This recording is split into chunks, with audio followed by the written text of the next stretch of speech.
Hi everyone. இந்த video வந்து ஒரு 3 மந்த்ஸ் பிஃபோர் எடுத்திருந்தது. அந்த டைமில் வந்து ஃபுல் எனர்ஜி லெவல் லோவா, டீமோட்டிவேட்டடா, ஒரு மாரி மைண்ட் அப்செட்டாகவே இருந்தது. ஸோ இந்த மாரி இருந்தால் ஒவ்வொருத்தர் ஒவ்வொரு விஷயம் பண்ணி நம்மளை ரீஸ்டார்ட் பண்ண ட்ரை பண்ணுவோம் இல்லையா? அந்த மாரி நான் வந்து இந்த மாரி ரொம்ப மூட் அவுட்டாக இருக்குது, என்ன பண்ணுறதுனே தெரியல அப்படின்லாம் தோணும்போது சில பிளேஸஸ் வந்து வச்சுருப்பேன். இங்கே போயிட்டு வந்தால் கொஞ்சம் ரிலாக்ஸ்டாக இருக்கும் அப்படின்ட்டு. ஸோ அப்படி நான் போயிருந்த பிளேஸ் வந்து தாமரைப்பாக்கம் சிவன் கோவில்.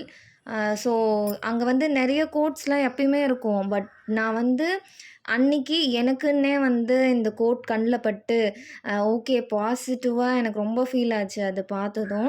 அதுக்கப்புறமா அங்கேயே ஒரு சின்னதாக ஒரு இஸ்கான் டெம்பிள் இருக்கும். ஸோ அங்கேயும் போயிட்டு வந்தாச்சு. ஸோ இந்த மாதிரி லோவாக டவுனாக இருக்கும்போது ஒவ்வொருத்தர் ஒவ்வொரு மெத்தட் ஃபாலோ பண்ணுவாங்க. So back to the normal வரேன். நீங்கள் என்ன ஃபாலோ பண்ணுவீங்க அப்படின்னு கமெண்ட் செக்ஷனில் சொல்லுங்கள்.